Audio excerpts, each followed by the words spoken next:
നമസ്കാരം,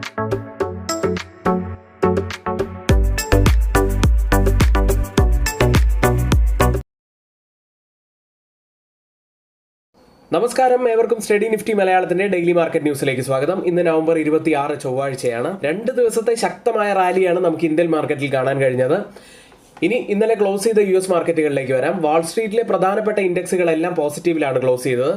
ഇതിൽ തന്നെ കൂടുതൽ നേട്ടമുണ്ടാക്കിയതും ഇന്നലെ ഓൾ ടൈം ഹൈ ഹിറ്റ് ചെയ്തതും സ്മോൾ ക്യാപ് റസൽ 2000 ആയിരുന്നു. US ട്രഷറി സെക്രട്ടറി ആയി സ്കോട്ട് ബെസന്റിനെ നാമനിർദ്ദേശം ചെയ്തതോടെ സ്മോൾ ക്യാപ് സ്റ്റോക്കുകൾ ഇന്നലെ നേട്ടമുണ്ടാക്കി. ഇതോടെ ട്രഷറി ബോണ്ട് ഈൽഡുകൾ ഇടിഞ്ഞു. ഇന്നലെ 3% ഇടിവാണ് ഉണ്ടാക്കിയത്. ഈ ഒരു കാരണം കൊണ്ട് തന്നെ ഇന്നലെ റിയൽ എസ്റ്റേറ്റ് സ്റ്റോക്കുകളാണ് 4% നേട്ടമുണ്ടാക്കിയത്. ഇന്നലെ US-നൊപ്പം യൂറോപ്യൻ മാർക്കറ്റുകളും പോസിറ്റീവിൽ തന്നെയാണ് ക്ലോസ് ചെയ്തത്. പക്ഷെ പൊതുവിൽ US-ലും യൂറോപ്പിലും ഇടിഞ്ഞ ഒരു സെക്ടർ ഓയിൽ ആൻഡ് ഗ്യാസ് ആയിരുന്നു. കൂടാതെ ഗോൾഡിലും ഇന്നലെ വലിയൊരു ഇടിവ് തന്നെയാണ് കണ്ടത്. 3% ഇടിഞ്ഞു. ക്രൂഡ് ഓയിൽ 2% ഇടിവും രേഖപ്പെടുത്തി. ഇനി കഴിഞ്ഞ 2 ദിവസവും മാർക്കറ്റിൽ വലിയ കുതിപ്പ് തന്നെയാണ് കാണാൻ കഴിഞ്ഞത്. ഒന്ന് മഹാരാഷ്ട്ര ഇലക്ഷൻ കാരണമായിരുന്നു. മറ്റൊന്ന് ഇന്നലെ ഉണ്ടായ MSCI റീബാലൻസിംഗും കാരണമായിരുന്നു. ഈ ഒരു കാരണം കൊണ്ട് തന്നെ FIS തുടർച്ചയായ 38 ദിവസത്തെ സെല്ലിങ്ങിന് ശേഷം ഇന്നലെ ഒരു ബൈയിങ്ങിലേക്ക് തിരിച്ചു വന്നു. ഇനി ആ ബൈയിങ് വീണ്ടും തുടരുമോ എന്ന് നമുക്ക് കാത്തിരുന്ന് തന്നെ കാണാം. ഇനി ഇന്ത്യയിൽ നിന്നും പ്രധാനപ്പെട്ട വാർത്തകൾ നോക്കുകയാണെങ്കിൽ ഫുഡ് ഇൻഫ്ലേഷൻ കുറയാനുള്ള സാധ്യതകൾ ഇപ്പോൾ കണ്ടു തുടങ്ങിയിട്ടുണ്ട്. ഇത്തരത്തിൽ ഫുഡ് ഇൻഫ്ലേഷൻ കുറയുകയാണെങ്കിൽ അത് ഇൻഫ്ലേഷൻ മൊത്തത്തിൽ കുറയാനുള്ള കാരണമാവും. ഇതുവഴി RBI ഒരു റേറ്റ് കട്ടിലേക്ക് പോകാനുള്ള സാധ്യതകളും നമുക്ക് കാണാൻ കഴിയും. നെഗറ്റീവായിട്ടുള്ള വാർത്ത വരുന്നത് അദാനി ഗ്രീൻ എനർജിയെ സംബന്ധിച്ചതാണ്. ആ വാർത്തയും നമുക്ക് നോക്കാം. ഒത്തിരിയേറെ എഫേർട്ട് എടുത്ത് ചെയ്യുന്ന വീഡിയോസ് ആണ് ഇതെല്ലാം. അതുകൊണ്ട് എല്ലാവരും പരമാവധി സപ്പോർട്ട് ചെയ്യാൻ ശ്രമിക്കുക. ഇന്നത്തെ നമ്മുടെ വീഡിയോയുടെ ലൈക്ക് ടാർഗറ്റ് 200 ലൈക്കുകളാണ്. എന്റെ എല്ലാ സുഹൃത്തുക്കളും ലൈക്ക് ചെയ്യും എന്ന് പ്രതീക്ഷിക്കുന്നു. ഇനി നമ്മുടെ ചാനൽ ആരെങ്കിലും സബ്സ്ക്രൈബ് ചെയ്യാൻ മറന്നുപോയിട്ടുണ്ടെങ്കിൽ ദയവ് ചെയ്ത് ചാനൽ ഒന്ന് സബ്സ്ക്രൈബ് ചെയ്യുക. ഇന്ന് നമ്മൾ ശ്രദ്ധിക്കേണ്ട ഏറ്റവും പ്രധാനപ്പെട്ട കുറച്ച് വാർത്തകളിലേക്കാണ്. US ഉൾപ്പെടെയുള്ള പ്രധാനപ്പെട്ട രാജ്യങ്ങൾ ഒരു റേറ്റ് കട്ടിലേക്ക് പോയിരുന്നു. പ്രത്യേകിച്ച് ന്യൂസിലാൻഡ്, യൂറോസോൺ, ബ്രിട്ടൻ തുടങ്ങിയ ധാരാളം രാജ്യങ്ങൾ ഒരു റേറ്റ് കട്ടിലേക്ക് പോയിരുന്നു. പക്ഷേ ഇന്ത്യയുടെ റേറ്റ് കട്ട് എന്നായിരിക്കും എന്നതിനെ കുറിച്ച് കൃത്യമായിട്ടുള്ള ഒരു ഉത്തരം ഇതുവരെയും ലഭിച്ചിട്ടില്ല. എന്നാൽ അതിന്റെ ചെറിയൊരു പ്രതീക്ഷ നൽകുന്ന ഘടകം ഇപ്പോൾ ഉണ്ടായിരിക്കുന്നു. ആ ഒരു വാർത്തയിലേക്ക് വരാം. ഇപ്പോൾ നല്ല ഖാരിഫ് വിളവെടുപ്പാണ് ഉണ്ടായിരിക്കുന്നത്. വരും മാസങ്ങളിൽ ഭക്ഷ്യവിലപ്പെരുപ്പം കുറയുമെന്നാണ് ഇതുകൊണ്ട് തന്നെ പ്രതീക്ഷിക്കുന്നത്. പച്ചക്കറി വിലയിൽ ഉണ്ടായ വലിയ വർധനവ് തന്നെയാണ് ഒക്ടോബർ മാസത്തിൽ റീറ്റെയിൽ പണപ്പെരുപ്പം 6.21% എത്താൻ കാരണമായത്. 14 മാസത്തെ ഏറ്റവും ഉയർന്ന നിരക്കായിരുന്നു അത്. ഇനി കാര്യങ്ങൾ ഈ രീതിക്ക് തന്നെയാണ് പോകുന്നതെങ്കിൽ പച്ചക്കറി വിലയിലെ വർധനവ് കുറയുകയും ഭക്ഷ്യവില പണപ്പെരുപ്പം അതിലും ഒരു കുറവുണ്ടാവാനുള്ള സാധ്യതകൾ കൂടുതലാണ്. ഫിനാൻസ് മിനിസ്റ്റർ നിർമ്മല സീതാരാമനും കൊമേഴ്സ് മിനിസ്റ്റർ പീയൂഷ് ഗോയലും ഈ അടുത്തിടെ റേറ്റ് കട്ടിന്റെ ശുഭാപ്തി വിശ്വാസത്തെക്കുറിച്ച് പറയുകയുണ്ടായി.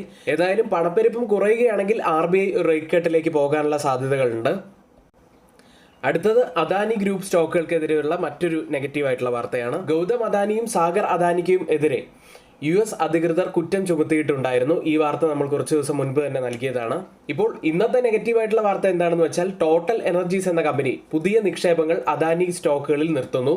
ചില വ്യക്തികൾക്കെതിരായുള്ള കൈക്കൂലി ആരോപണങ്ങൾ അതിൽ വ്യക്തത വരുത്തുന്നത് വരെ അദാനി ഗ്രൂപ്പ് സ്ഥാപനങ്ങളിൽ പുതിയ നിക്ഷേപം നടത്തില്ലെന്ന് ഫ്രഞ്ച് ഊർജ്ജ കമ്പനി പ്രഖ്യാപിക്കുകയുണ്ടായി. ഇനി നിലവിൽ അദാനി ഗ്രീൻ എനർജിയിൽ 19.75% ഓഹരി ടോട്ടൽ എനർജീസിനുണ്ട്. ഏതായാലും അദാനി ഗ്രീൻ എനർജിയെ സംബന്ധിച്ച് വളരെ നെഗറ്റീവായിട്ടുള്ള ഒരു വാർത്ത തന്നെയാണിത്. കൂടാതെ ഇന്നലെയും അദാനി ഗ്രീൻ എനർജി 10% അടുത്ത് ഇടിഞ്ഞിരുന്നു. നമ്മളെപ്പോഴും നമ്മുടെ ട്രേഡുകൾ കൃത്യമായി തന്നെ പ്ലാൻ ചെയ്ത് ചെയ്യുക. ലക്ഷക്കണക്കിന് ആളുകൾ പാറ്റേണുകൾ ബേസ് ചെയ്തിട്ടും EMA ബേസ് ചെയ്തിട്ടും ഒക്കെ ട്രേഡ് എടുക്കാറുണ്ട്. അപ്പോൾ എന്താണോ നമ്മുടെ പ്ലാൻ എന്നത് കൃത്യമായിട്ട് അതിൽ സ്റ്റിക്ക് ഓൺ ചെയ്ത് ചെയ്യുക. എപ്പോഴും സ്വിംഗ് സ്റ്റോക്കുകളായി നമ്മൾ തിരഞ്ഞെടുക്കേണ്ടത് ഫണ്ടമെന്റലി നല്ല സ്ട്രോങ് ആയ സ്റ്റോക്കുകൾ തന്നെയാണ്. അത്തരത്തിൽ സ്റ്റുഡൻസിന് ആർക്കെങ്കിലും നല്ല സ്റ്റോക്കുകൾ തിരഞ്ഞെടുക്കാൻ അറിയില്ല, നിങ്ങൾക്ക് ഞങ്ങളുടെ എഡ്യൂക്കേഷൻ വ്യൂസ് എല്ലാ ദിവസവും ലഭിക്കണം എന്നൊക്കെ ഉണ്ടെങ്കിൽ തൊട്ടുമുകളിൽ നമ്മൾ ഇവിടെ കൊടുത്തിരിക്കുന്ന വാട്സ്ആപ്പ് നമ്പറിൽ ഞങ്ങൾക്ക് മെസ്സേജ് അയച്ച് ഞങ്ങളുടെ എഡ്യൂക്കേഷൻ ടെലഗ്രാം ചാനലിൽ ജോയിൻ ചെയ്യാവുന്നതാണ്. ഇന്നത്തെ സ്റ്റോക്ക് ന്യൂസുകൾ നോക്കാം. ആദ്യം റിസൾട്ട് വന്ന ഒരു കമ്പനിയാണ് സാഗ്ലിറ്റി ഇന്ത്യ. നെറ്റ് പ്രോഫിറ്റിൽ 235.6% വർധനവാണ് ഇയർ ഓൺ ഇയറിൽ വന്നിരിക്കുന്നത്. 117.3 കോടി രൂപയിലാണ് ഇപ്പോൾ നെറ്റ് പ്രോഫിറ്റ് ഉള്ളത്. റവന്യൂവിൽ 21.1% വർധനവും ഉണ്ടായി. അടുത്തത് GE വെർണോവ T&D ഇന്ത്യ എന്ന കമ്പനിയാണ്. കമ്പനിയുടെ പ്രൊമോട്ടർമാർ GE വെർണോവയിലെ 8.38% ഓഹരികൾ വിൽക്കാൻ സാധ്യതയുണ്ട് എന്നൊരു വാർത്ത വരുന്നു. ഇത് കമ്പനിയെ സംബന്ധിച്ച് ഒരു നെഗറ്റീവ് ആയിട്ടുള്ള വാർത്തയാവാൻ സാധ്യതയുണ്ട്. അടുത്തത് ഹിന്ദുസ്ഥാൻ യൂണിലിവർ എന്ന കമ്പനിയാണ്. ഐസ്ക്രീം ബിസിനസിനെ ഒരു സ്വതന്ത്രമായി ലിസ്റ്റ് ചെയ്ത സ്ഥാപനമായി വിഭജിക്കാൻ ബോർഡ് അനുമതി നൽകി. ഇത് HUL സംബന്ധിച്ച് പോസിറ്റീവ് ആവാൻ സാധ്യതയുള്ള ഒരു വാർത്തയാണ്. അടുത്തതായി സൊമാറ്റോ QIP ആരംഭിക്കുന്നു. ക്വാളിഫൈഡ് ഇൻസ്റ്റിറ്റ്യൂഷണൽ പ്ലേസ്മെന്റ് വഴി ഫണ്ട് സ്വരൂപിക്കാൻ കമ്പനി തീരുമാനിച്ചു കഴിഞ്ഞു. ഫ്ലോർ പ്രൈസായി നിശ്ചയിച്ചിരിക്കുന്നത് 265.91 രൂപയാണ്. മറ്റൊരു കമ്പനി BHEL ആണ്. പവർ ഗ്രിഡ് കോർപ്പറേഷൻ ഓഫ് ഇന്ത്യയിൽ നിന്ന് കൗദ നാഗ്പൂർ HVDC പ്രൊജക്ടിനുള്ള അവാർഡിന്റെ അറിയിപ്പ് BHELന് ലഭിച്ചിരിക്കുന്നു. മറ്റൊരു കമ്പനി ഇന്റർഗ്ലോബ് ഏവിയേഷൻ അഥവാ ഇൻഡിഗോ എന്ന കമ്പനിയാണ്.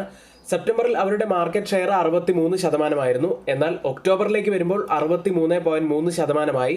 മാർക്കറ്റ് ഷെയറിൽ ഒരു വർധനമുണ്ടായിട്ടുണ്ട്. സ്പൈസ് ജെറ്റിന്റെയും മാർക്കറ്റ് ഷെയർ 2% സെപ്റ്റംബറിൽ ഉണ്ടായിരുന്നത്. അതിപ്പോൾ 2.4% ഒക്ടോബർ മാസത്തിൽ ഉയർന്നിട്ടുണ്ട്. മറ്റൊരു കമ്പനി L&T ആണ്. L&T ഡിഫൻസിന് വലിയ ഒരു ഓർഡർ ലഭിച്ചതായി സി ബിസിനസ് അറിയിക്കുന്നു. 4500 കോടി രൂപ വിലമതിക്കുന്ന ഓർഡർ ആവും കിട്ടാൻ സാധ്യതയുള്ളത്. L&Tയും ഇന്ന് ഫോക്കസിൽ ഉണ്ടാവാനുള്ള സാധ്യതകളുണ്ട്. ഇന്ന് എക്സ് ഡിവിഡന്റ് ഡേറ്റ് വരുന്ന പ്രധാനപ്പെട്ട കുറച്ച് കമ്പനികളുടെ പേര്: Gillette India, Dev information technologies, Dolat algo tech, Ganesha ecosphere, GPT infra projects, Kaveri seed company, Sun TV network, Polyplex corporation തുടങ്ങിയവയാണ്. ഇന്ന് F&O സെഗ്മെന്റിൽ ബാനായ സ്റ്റോക്കുകൾ ആർത്തി ഇൻഡസ്ട്രീസ്, GNFC, ഗ്രാനുൾസ് ഇന്ത്യ തുടങ്ങിയവയാണ്. ഇന്നലെ മാർക്കറ്റിൽ സംഭവിച്ച ഏറ്റവും പ്രധാനപ്പെട്ട കുറച്ച് കാര്യങ്ങളിലേക്ക്. നിഫ്റ്റി 300 പോയിന്റ്സ് ഉയർന്നും സെൻസെക്സ് 80,000 എന്ന മാർക്കിന് മുകളിലായിട്ടും ഇന്നലെ ക്ലോസ് ചെയ്തു. ഇന്നലത്തെ പ്രീ മാർക്കറ്റ് വീഡിയോയിൽ നമ്മൾ ക്ലിയർ ആയി പറഞ്ഞതാണ്, മഹാരാഷ്ട്ര അസംബ്ലി ഇലക്ഷനിൽ BJPക്ക് ലഭിച്ച വിജയം അത് മാർക്കറ്റിനെ സംബന്ധിച്ച് വളരെ പോസിറ്റീവ് തന്നെയാണെന്ന്. അതുമായി ബന്ധപ്പെട്ടാണ് ഇന്നലെ മാർക്കറ്റിൽ നല്ലൊരു റാലിയും ലഭിച്ചത്. അതുകൊണ്ട് എല്ലാവരും ഡെയിലിയുള്ള പ്രീ മാർക്കറ്റ് വീഡിയോ കാണാൻ ശ്രമിക്കുക. ഇനി തിരികെ ബാങ്ക് നിഫ്റ്റിയിലേക്ക് വരാം. 2% ബാങ്ക് നിഫ്റ്റി ഉയർന്നത്. ഹെവി വെയ്റ്റ് സ്റ്റോക്കുകളായ HDFC bank, ICICI, Reliance Industries തുടങ്ങിയവയാണ് നിഫ്റ്റിയിലെ ടോപ്പ് കോൺട്രിബ്യൂട്ടേഴ്സ് ആയി മാറിയത്. Bell, ONGC, Shriram finance, L&T എന്നിവ ടോപ്പ് ഗെയിനേഴ്സ് ആയി മാറി. അദാനി സ്റ്റോക്കുകൾ മിക്സഡ് ആയിട്ടായിരുന്നു ഇന്നലെ റിയാക്ട് ചെയ്തത്. അദാനി പോർട്സ് 3% ഉയർന്നു. റിയാലിറ്റി സ്റ്റോക്കുകൾ ഉയരുകയുണ്ടായി. നിഫ്റ്റിയിലേക്ക് 24,221 314 പോയിന്റ്സ് ഉയർന്നാണ് നിഫ്റ്റി ഇന്നലെ ക്ലോസ് ചെയ്യുന്നത്. അടുത്തതായി നിഫ്റ്റിയുടെ ഡെയിലി ക്യാൻഡിലാണ്. ചെറിയ അപ്പർ ലോവർ വീക്കോട് കൂടിയ ഒരു ബിയറിഷ് ക്യാൻഡിലാണ് ഇന്നലെ ഡെയിലി ചാർട്ടിൽ ഫോം ആയിരിക്കുന്നത്. ഒരു ഡോജി ക്യാൻഡിലിന് സമാനമായ ക്യാൻഡിലാണത്. ഇനി ഇന്നലത്തെ ഈ ഡോജി ക്യാൻഡിലിന്റെ ഒരു പ്രത്യേകത കൂടി പറയാം. ആവറേജ് വോളിയത്തേക്കാൾ കൂടുതലായിട്ടുള്ള ഒരു ബിയറിഷ് വോളിയമായിരുന്നു ഇന്നലെ ഉണ്ടായിരുന്നത്. അതുകൂടി നമ്മൾ പ്രത്യേകം ഒന്ന് ശ്രദ്ധിക്കേണ്ടതാണ്. അപ്സൈഡിൽ പ്രധാനപ്പെട്ട ഒരു റെസിസ്റ്റൻസ് ഏരിയ ആവാൻ സാധ്യതയുള്ളത് 24,960 മുതൽ 25,090 വരെയുള്ള പ്രധാനപ്പെട്ട ഒരു റെസിസ്റ്റൻസ് ഏരിയയാണ്. ഡൗൺ സൈഡിൽ ഒരു സപ്പോർട്ട് ആവാൻ സാധ്യതയുള്ളത് 24,190 മുതൽ 24,015 വരെയുള്ള ലെവലുമാണ്. ഇന്നലെയാണ് നിഫ്റ്റി 20 ഡേ EMI ക്രോസ് ചെയ്തിട്ടുള്ളത്. അതായത് കുറച്ചുകൂടി സ്ട്രെങ്ത് നിഫ്റ്റിക്ക് ഇപ്പോൾ കൈവന്നിട്ടുണ്ട്. 20 ഡേ EMI ഉള്ളത് ഇപ്പോൾ നമ്മൾ പറഞ്ഞ പ്രധാനപ്പെട്ട ആ ഒരു സപ്പോർട്ട് ഏരിയയിലാണ്. 20 ഡേ EMI 24,040 ലെവലിലാണ്.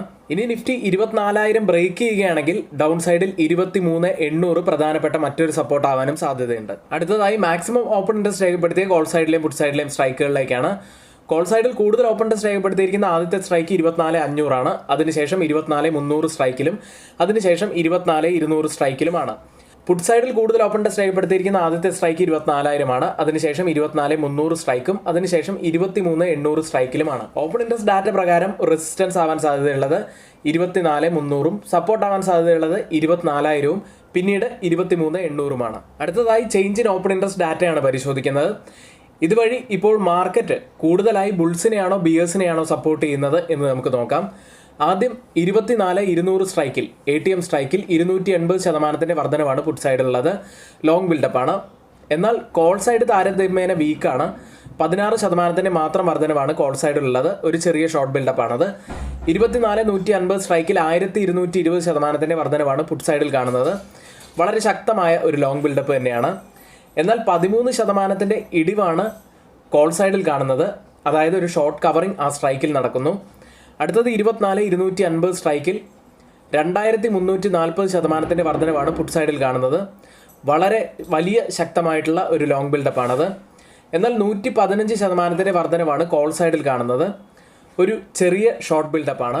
ഈ 3 സ്ട്രൈക്കുകളും കമ്പയർ ചെയ്യുമ്പോൾ മാർക്കറ്റിനെ മുകളിലേക്ക് കൊണ്ടുപോകാൻ കഴിവുള്ള പുട്ട് സെല്ലേഴ്സ് തന്നെയാണ് നല്ല ശക്തിയോടെ നിൽക്കുന്നത് എന്ന് കാണാം.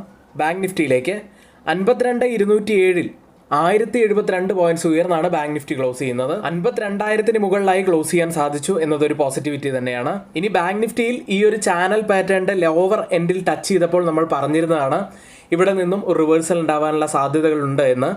അതുപോലെ തന്നെ കൃത്യമായി തന്നെ അവിടെ നിന്നും ഒരു റിവേഴ്സൽ ഇപ്പോൾ ഉണ്ടായിരിക്കുന്നു. ഇനി നമുക്ക് 52,800 850 ലെവൽ പ്രധാനപ്പെട്ട അപ്സൈഡിലെ ഒരു ലെവൽ ആവാൻ സാധ്യതയുണ്ട്. ഡൗൺ സൈഡിൽ നമ്മൾ വാച്ച് ചെയ്യേണ്ട ലെവൽ ഈ ഒരു ചാനൽ പാറ്റേണിന്റെ ലോവർ എൻഡ് ആണ്. അടുത്തതായി മാക്സിമം ഓപ്പൺ ടെസ്റ്റ് രേഖപ്പെടുത്തിയ ബാങ്ക് നിഫ്റ്റിയുടെ കോൾ സൈഡിലെയും പുട്ട് സൈഡിലെയും സ്ട്രൈക്കുകളിലേക്കാണ്. ആദ്യം 53,000 കൂടുതൽ ഓപ്പൺ ടെസ്റ്റ് രേഖപ്പെടുത്തിയിരിക്കുന്ന ആദ്യത്തെ സ്ട്രൈക്ക് ഉള്ളത്.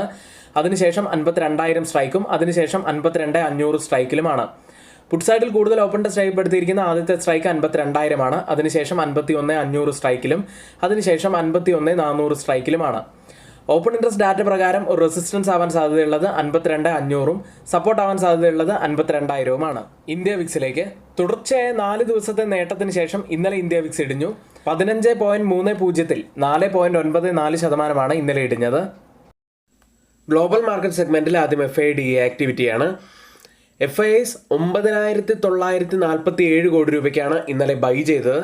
അതായത് 38 സെഷനിലെ സെല്ലിങ്ങിന് ശേഷം ഇതാദ്യമായിട്ട് FIS ബൈയിങ് മോഡിലേക്ക് വന്നിരിക്കുന്നു. MSCI റീബാലൻസിംഗ് ഒക്കെ നടക്കുന്നത് കൊണ്ട് തന്നെ ഇന്നലെ FISന്റെ ബൈയിങ് നമുക്ക് എത്രത്തോളം സ്ഥിരീകരിക്കാം എന്ന് വരും ദിവസങ്ങളിലെ ആക്ടിവിറ്റി പരിശോധിച്ചതിന് ശേഷം മാത്രമേ പറയാൻ കഴിയുകയുള്ളൂ. DIS ആവട്ടെ 6,908 കോടി രൂപയ്ക്ക് ഇന്നലെ സെല്ല് ചെയ്തു. US മാർക്കറ്റിലേക്ക് വാൾസ്ട്രീറ്റിന്റെ പ്രധാന സൂചികകൾ തിങ്കളാഴ്ച ഉയർന്നാണ് ക്ലോസ് ചെയ്തത്.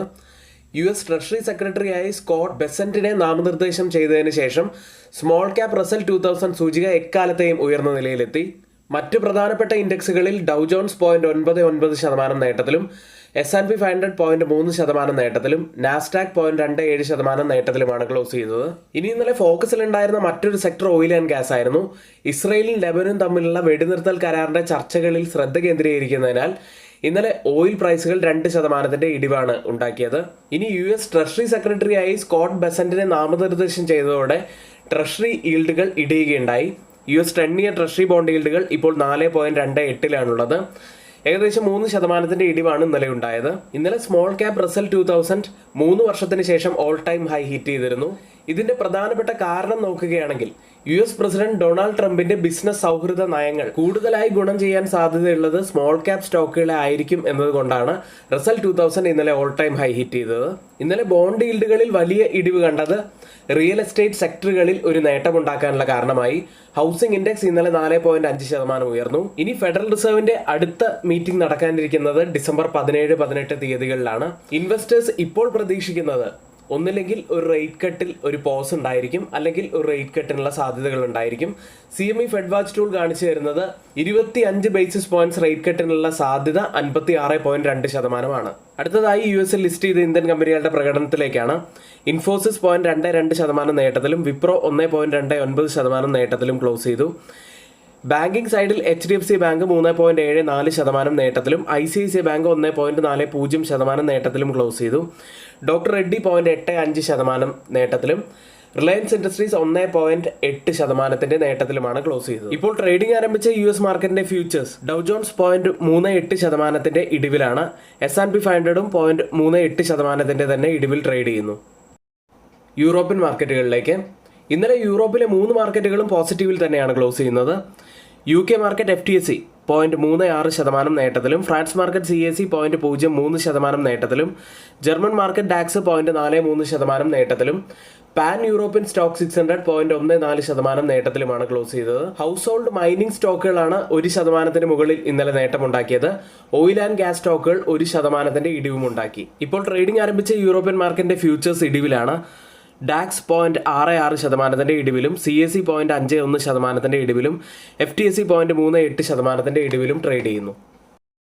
ഏഷ്യൻ മാർക്കറ്റിലേക്ക് നിയുക്ത പ്രസിഡന്റ് ഡൊണാൾഡ് ട്രംപ് US വരുന്ന എല്ലാ ചൈനീസ് ഉൽപ്പന്നങ്ങൾക്കും 10% അധിക താരിഫ് വർദ്ധിപ്പിക്കാൻ പദ്ധതിയിടുന്നതായി തിങ്കളാഴ്ച തന്റെ സോഷ്യൽ മീഡിയ പ്ലാറ്റ്ഫോമായ ട്രൂത്ത് സോഷ്യലിൽ പോസ്റ്റ് ചെയ്തതോടെ ഇപ്പോൾ ആരംഭിച്ച എല്ലാ ഏഷ്യൻ മാർക്കറ്റുകളും ഇടിവോടുകൂടിയാണ് തുടങ്ങിയത്.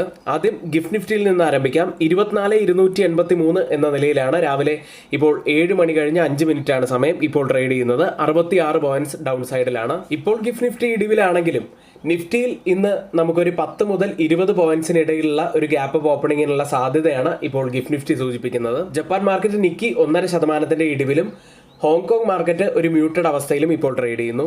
ഓയിൽ പ്രൈസുകളിലേക്ക് US ഉദ്യോഗസ്ഥരെ ഉദ്ധരിച്ച് ഇസ്രയേലും ഹിസ്ബുള്ളും തമ്മിലുള്ള സംഘർഷം അവസാനിപ്പിച്ചു എന്നുള്ള ഒന്നിലധികം റിപ്പോർട്ടുകൾ പുറത്തു വന്നതോടെ ഇന്നലെ ഓയിൽ പ്രൈസുകൾ 2% ഇടിയുകയുണ്ടായി. ബ്രന്റ് ഫ്യൂച്ചേഴ്സ് ഇപ്പോൾ ട്രേഡ് ചെയ്യുന്നത് $72.82 പെർ ബാരൽ എന്ന നിലയിലാണ്. 0.27% ഇടിവിലാണ് ട്രേഡ് ചെയ്യുന്നത്.